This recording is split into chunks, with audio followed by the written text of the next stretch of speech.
mostly environmental, but there may be some of you who aren't, and competitors at the same time. And I found that really difficult when I first heard it, but a former CFO that we had here years ago said, no, it's okay to be cooperating out there with other environmental groups on program delivery, and we can be competing like heck in the mailbox or with foundations over fundraising or for some public awareness benefit. That's fine, and if you believe in the market approach and competition, we might even be better because of that competition in the sort of branding and awareness world or the fundraising and marketing side, even as we collaborate on the program side. It's a matter of separating that in the organization and not thinking, well, we can't work with the Nature Conservancy, and Tava will speak later, because we often compete with them around fundraising. That doesn't make sense. And sure enough, NCC, Nature Conservancy of Canada, and WWF had a major program in the 80s, one of the first regional conservation efforts, and it was in southwestern Ontario, where most of our endangered species are in Canada. And it was called Carolinian Canada, and we forged it, and they worked on the land buying, we worked on the endangered species grants, and we even attracted government and some industries into that effort, which isn't uncommon these days, but 30 years ago it was pretty uncommon, and it was noted at the time and became a bit of a model. So we collaborated on programs, we competed on fundraising and marketing. That's okay. So remember to go back and tell your folks who say, you know, we can't work with so-and-so because, yes you can if you separate it. Maybe an obvious one, both personally and professionally, partners need a common objective. Just because we're friends doesn't automatically make us partners. If we're partners, I hope we're also friends, but that's a different matter. But how do you determine that? You need to have a common objective. You need to be actually wanting to achieve something together. In the Carolinian Canada case, we needed to secure lands in southwestern Ontario, some of them privately owned that would be threatened and would be for sale, some of them not for sale, but still had endangered species on them, so we had to work in non-purchase ways as well.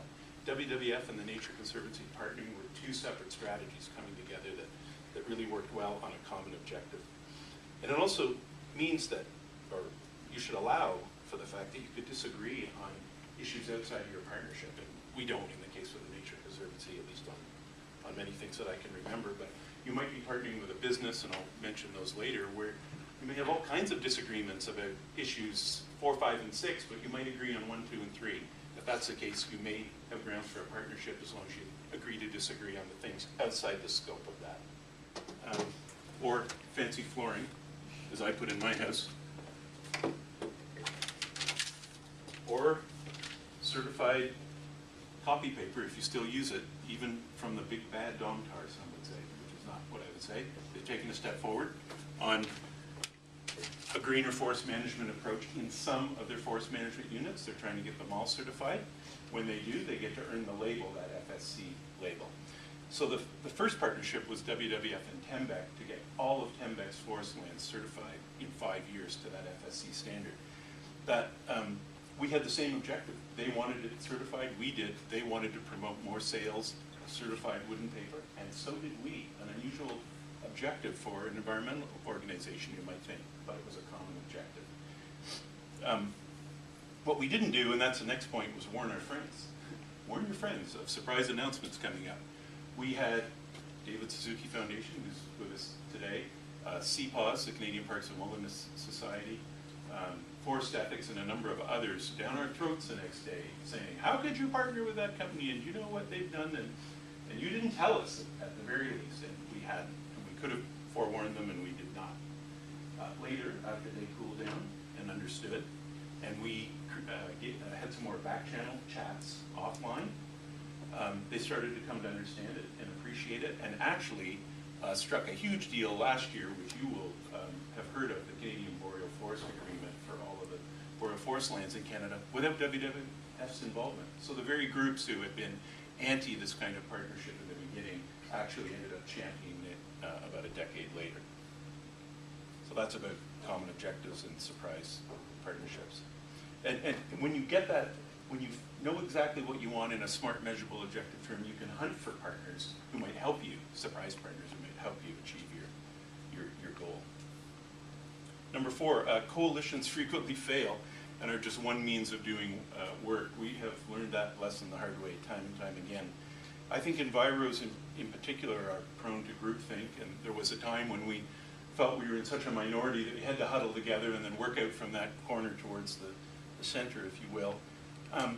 But a coalition means you not only have an agreed objective, it means you agree to speak as one voice. And that may be more effective than all of you working separately, but it may not.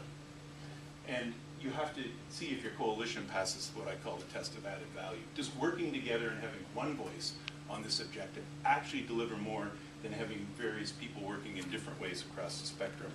And again, we did that in the forest case where Greenpeace and others were threatening boycotts of some of the, actually mounting boycotts of some of the forest management companies, even as we were, that would be a red light, certain practices, even as we were offering a green light through FSC certification for better practices. And that can actually shift the whole market if you get that coordination right.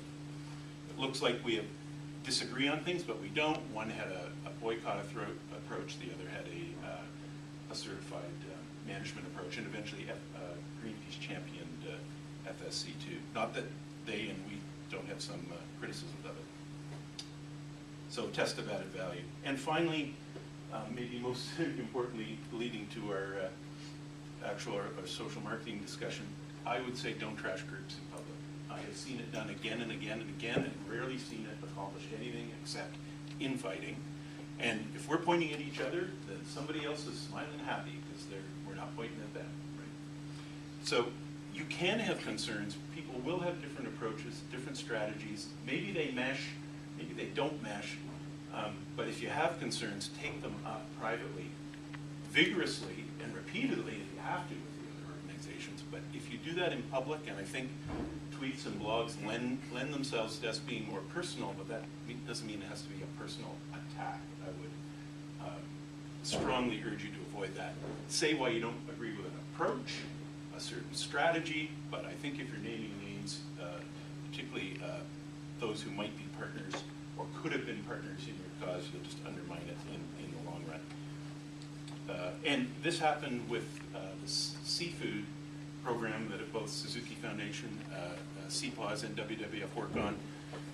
We have a tiny crop, which is a seafood guide, which WWF is not a part of. We are working on certifications under a program called the Marine Stewardship Council.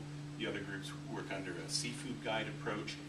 They're similar but not the same. They're somewhat divergent in approach, but they are not going in completely the opposite direction. So we have to work very hard not to attack each other publicly about different strategies on seafood.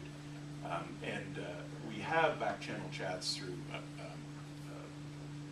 a website and a forum called The Common Vision that says we will approach businesses in a common way, not together, but as we talk to businesses about commitments on seafood, we'll do that in a common way. And if we have concerns, we'll take them up in that back channel, not in the public front channel, if you will. So the deep breath, those are my 5 hard-learned lessons from failing at collaboration over the years, but sometimes turning it towards success.